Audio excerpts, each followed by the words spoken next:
Hi, Eatos. It's Mrs. George here again. Before reading and analyzing the text, I thought it is really good to explain to you about the prologue of the text Women of Troy. So, in the introduction part, in the first 5 to 6 pages, there is an introduction written by Don Taylor, and I think it is really good to read that because there are some important points in that introduction. And I'm not going to read the whole thing, but I'll just read some important points for you guys because I think this will be really helpful. So on the first page of the introduction, Don Taylor says that Euripus actually won second prize in Dionysius. And I've already mentioned that in my background PowerPoint that Euripus only got the second prize in the Festival of Dionysius when he performed his plays. And as I told you, the three tragedies that he performed during that time were Alexander, Palamedes, and the third one is definitely the text that we are going to look into, which is the Women of Troy, and the fourth one is Sisyphus, the satire play Sisyphus. So I told you every playwright will be writing three plays and a satire play on that single day. So that these are the three tragedies, a trilogy. It's called a trilogy because it's three, and one satire play, and together we could call that as a tetralogy. And in the winter of 416 to 415, a few months before the play was presented, the Athenians had committed one of the many atrocities which disfigured the Peloponnesian War. And I told you, mentioned that in my PowerPoint, because Athenians, they wanted the help of citizens of Milos, millions, and but they were not they were not ready to side with Trojans because they were more prone, towards the Spartan side. And as a result, Athenians, they murdered all the men of military age um, down to boys to 15, enslaved all the women. And it has always been assumed that Women of Troy is Euripides's attack on his fellow citizens for that dreadful act. So we could say that, Dotella says that Euripides has actually written Women of Troy to show his or to attack you to show his fellow citizens dreadful act, and no doubt this assumption is correct. So that information you could actually get from, that's how I got that information, because it's written in the text in the introduction part. And again, I told you everybody knew the Homeric story that the returning Greek fleet was scattered in a storm, and that most were drowned, and many of the rest never reached their homes for many years. And in his opening scene, Euripides strongly emphasizes this aspect of the story, because we could see in the conversation between God Poseidon and Athena, we could see that they are planning, or we could hear that they are actually planning for Greeks, the destruction, especially on their way back home. There will be storms and lightnings and thunder. And it really isn't surprising that he came second to Xenocles in these circumstances, Euripides, because he strongly emphasizes this aspect of the story. So that might be the reason why Euripides is actually gone or got only the second prize. Um, and there's one last line in the prologue, and it says, no doubt the Milos massacre was in front of Euripides's mind, but what he was describing was behavior that was commonplace, not exceptional. So Euripides is trying to show that these kinds of behavior was actually common, like attacking million people. That kind of action was actually common during that place.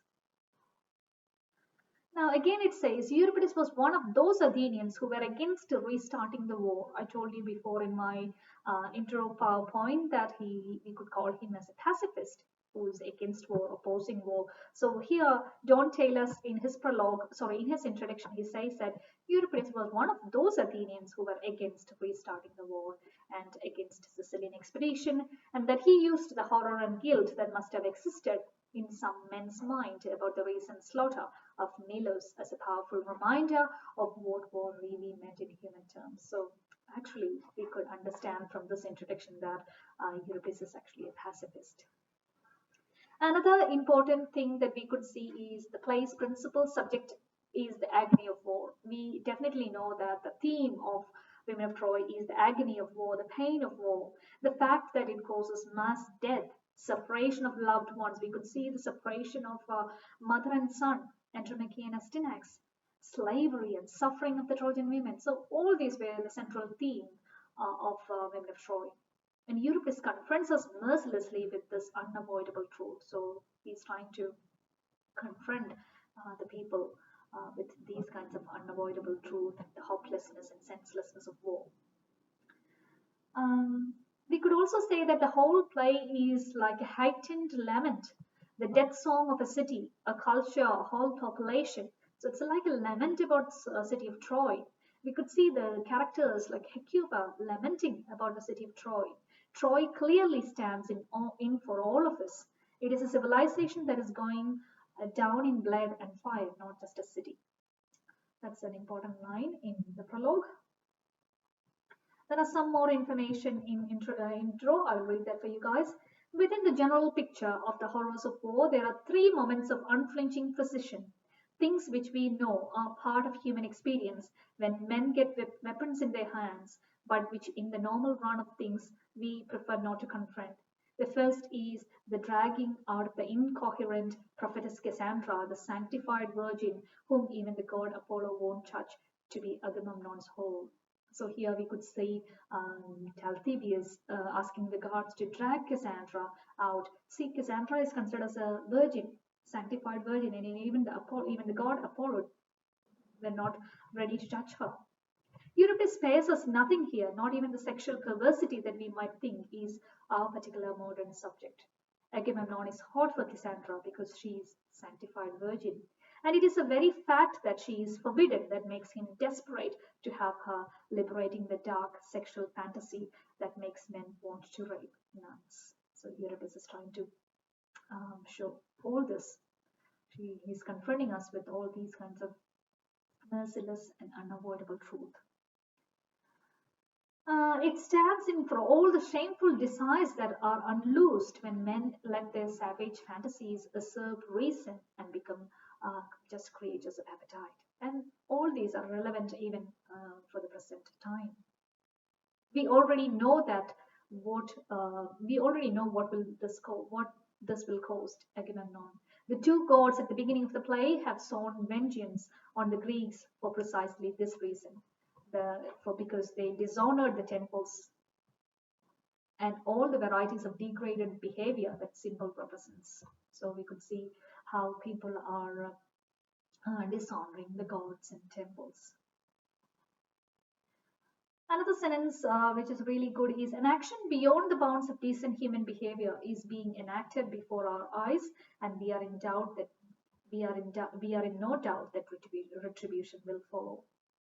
The second precisely delineated moment of horror is the tearing of the child Astyanax from his mother's bosom. As I told you before, it is a really pathetic situation. We feel a pity for Andromache when her child has been taken away from her bosom. It also says Talthybius is a very recognizable chap with a suburban semi, no doubt, and 2.5 children, kind to his friends who wouldn't hurt a fly. They always are. He hates what he has to do. He says so, and we believe him, but he does it. We could see Talthybius being very like he feels sympathy towards the Trojan women at times, but at the same time he have to do his duty. Talthybius is a very modern seeming character, and in a sense, without thinking too deeply about it, we have come to assume men like him are our age's particular creation. There are so many people like Talthybius even in our present day life, where people are forced to do it because they believe that it's a part of their duty. But Euripus was there a long way before us. It is his very decency that makes Talthybius such a powerful creation. He is like us. He knows these things are wrong and should not be happening. Yet it is he who commands the party that seizes Cassandra and drags her off to Agamemnon, shaking his head in disapproval all the while. It is he who orders his guards to tear the boy Astyanax by force from his mother's arms and supervises his killing, and it is he who brings the dead boy back on Hector's shield, having washed the blood from his shattered body. He's a kind-hearted fellow, does everything he can to ease the women's grief for the boy, arranges even a decent burial, no doubt wipes away a tear or two himself. But what he actually does is to allow himself to be the instrument that enacts the play's two principal atrocities. He truly is the man who wipes away the blood, who tries to make the crime look decent, who hides the wound. Even in our present life, we have got lots of characters, lots of people who is like Talthybius. When he leaves Hecuba with her dead grandson, cradled in her dead son's shield, the play lifts off into immortality. Hecuba's lament is the greatest speech in the whole canon of Greek tragedy. We will see that while we are reading the text, we will see that. This third moment of horror, precisely delineated, that is the greatest test and the greatest opportunity. In it, Hecuba speaks for every woman in history who has ever lost a loved one in war. So Hecuba is actually speaking for every woman in history who have actually lost a loved one in war, and particularly for the unnatural sorrow of an old woman grieving for a young life destroyed before it has had the opportunity to live. Even beyond that, she speaks for all of us, regardless of sex, as Lear does, protesting against the pain and injustice of existence and the agony of suffering that human beings inflict upon their own kind.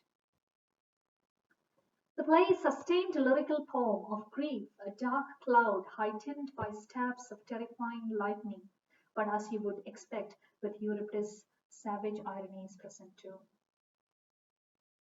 Again, I'm skipping some lines. By the end of the scene, Helen has not only managed to persuade him to put off all punishment till they arrive in Sparta, she has gone halfway to convincing him of her own innocence. Menelaus, prompted by Hecuba, who has seen Helen at work many times before, has at least agreed they shall sail back to Sparta in different ships. But how long do we believe that arrangement will last? Between the ruins and the beach, Helen will surely wheedle him into letting her share his vessel and eventually his bed. Even before the scene has entered, it is clear that he is lost, as much her sexual slave as he was 10 years before, when he called up his Greek compatriots and launched a war for her sake.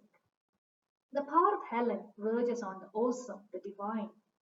She is destructive, Aphrodite in human form. So we could see John Taylor here calls Helen.